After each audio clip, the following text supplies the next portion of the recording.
ملحدین او هغوی چې کمزور ایمان لري په دې سر نه خلاصيږي. هغوی ته دا ریشخند او ټوکې ښکاري. بیخي بې معنا ورته ښکاري، فکر کوي چې دا منطق نه لري او د دوی ذهن او عقل نه مني. اما دا یوه بله دنیا ده. دا د غیب دنیا ده. دا د معجزې دنیا ده. دا د اهل الله دا ځینو خلک خبره الله والی لار ده. دې باندې ځانګړي خلک پوهېږي. د هر چا پرې سر نه خلاصېږي.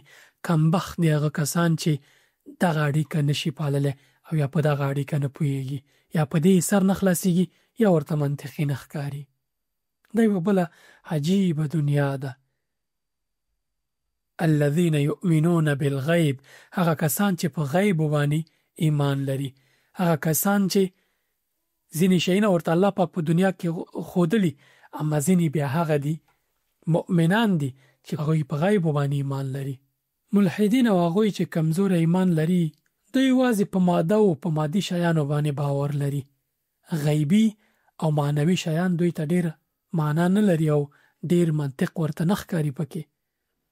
د کارل پاپر په نوم باندې د 20مې پیړۍ یو مشهور فیلسوف او ساینسپوه دی پوهېږي څه وایي.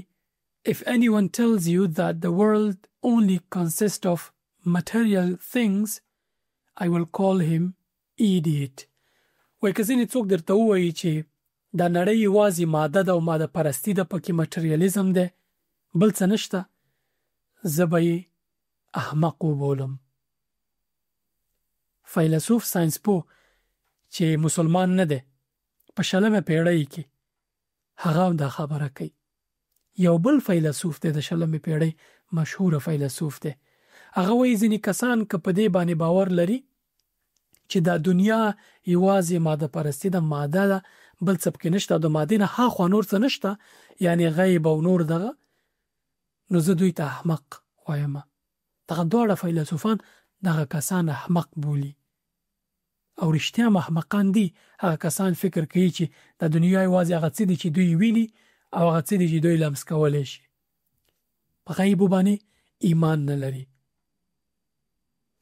دې ته فیلسوفانو احمقان ویلي دي او دی هم داسې. ځکه دا دومره نظام، دا 8 میلیارده انسانان، دا نظام، دا کائنات، دا هر څه او د دې تر شا قدرت د څنګه دا چلهی، د لمر سپوږمۍ، دا د انسان خپل معجزه نه ډک بدن، یوازې دا مادیات دي او نور څه نشته، غیب نشته، معنویات نشته. کوم منطق دا مانی؟ دوی فکر کوي چې دوی کې منطق نشته، چې دا ماده نه غیر بل شی ونه مانی. په اصل کې دوی په خپل خبره کې منطق نشته چې الله پاک د هر څه پیدا کړی دی او په خپل وایي چې نحن اقرب الیه من حبل الورید، موږ دغه انسانانو ته تر دغه شارګم نږدې یو.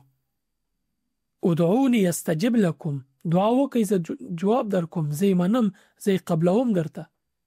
او بیا دوی راضي وي چې نه، د دنیا یوازې مادیات دي، نور څه نشته، په غیب باندې ایمان نه لري. نو دا کمبختان دي، مسکینان دي.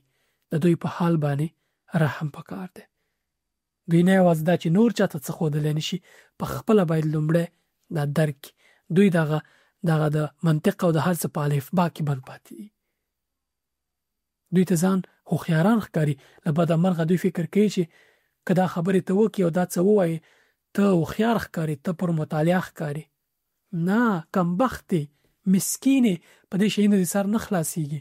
دا یوه بېله نړۍ ده، د دعا نړۍ، د معجزې نړۍ، د غیبو نړۍ، د معنویاتو نړۍ. دا بېله دنیا ده، مسکینان پرې نه پوهېږي. راځم په دمشق کې، په سوریه کې، په دمشق کې سوریه کې یو تجار دی. دا کیسه دکتور خیرشعال یو سوریایي عالم دی، ډېر تکړه عالم دی. دی د غاښونو ډاکټر هم دی او د شرایطو دکتور هم دی، د یو جماعت امام هم دی. دی کیسه کوي، وایي چې په سوریه کې د دوی شاوخوا یو تجارو، دی ډېر مالدارو. ویډیو یوټیوب کې شته، د تاسې کتلی شئ د کیسه. و یو ورځ دی ماته راغی دا تجار، د غاښونو ستونزې وه، ما ورته غاښونه جوړول.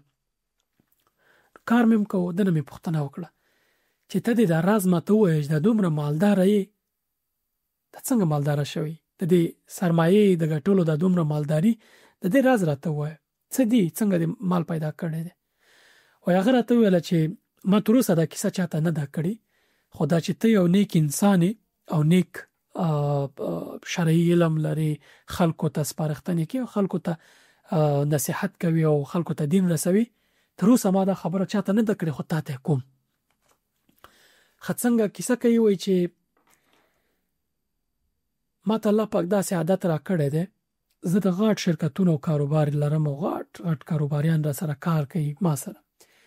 زما د عادت دی چې کله زه مازدیګر کې کور ته ستنېږم چې څومره پیسې مې په جیب کې، څومره مال را سره وي، دا د الله په لار کې صدقه کوم، بیا کور ته ځم.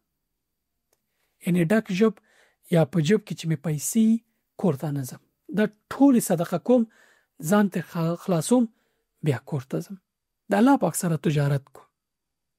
خو وایي کله چې زما ضرورت دی، داسې وخت راځي چې پیسې مې پکاري پروژو دپاره، نورو کارونو دپاره، چې له الله یې وغواړم همغه ساعت یې راکوي. ان تر دې حده پورې چې دخل کې مې 1 روپۍ هم نه وي، هغه سیف کې مې هېڅ پیسې نه وي، خو چې ډېر احتیاط شم، ډېر ضرورت ورته پیدا کم او ډېر ورته بیړنی ضرورت ولرم چې له الله پاک یې وغواړم، دخل خلاصوم، پیسې پکې. سبحان الله، شته داسې خلک په الله پاک باندې حق الیقین ولري، څنګه چې باید یقین ولري. همغسې چې بیبي مریم ته چې زکریا علیه السلام کله کوټې ته ور دننه کېدو، هر څه خواړه به پراته وو، دا دې د کومه کړل؟ دا د الله پاک له لوري راستول شوي، الله پاک راستولي. که هغه ایمان او یقین موږ په الله پاک وکړو او له زړه پې ډاډه اوسو، مطمئن اوسو چې د هر څه موږ الله نه غواړو هغه کېږي، هغه کېږي. دا د غیبو نړۍ په یقین او په توکل باندې ولاړه ده. همدا اوس زمانه کې هم داسې خلک شته چې کله لاس پورته کوي، تر څو چې لاس ښکته کوي دعا یې قبلېږي. که په الله قسم وکړي هر څه وغواړي هغه کېږي.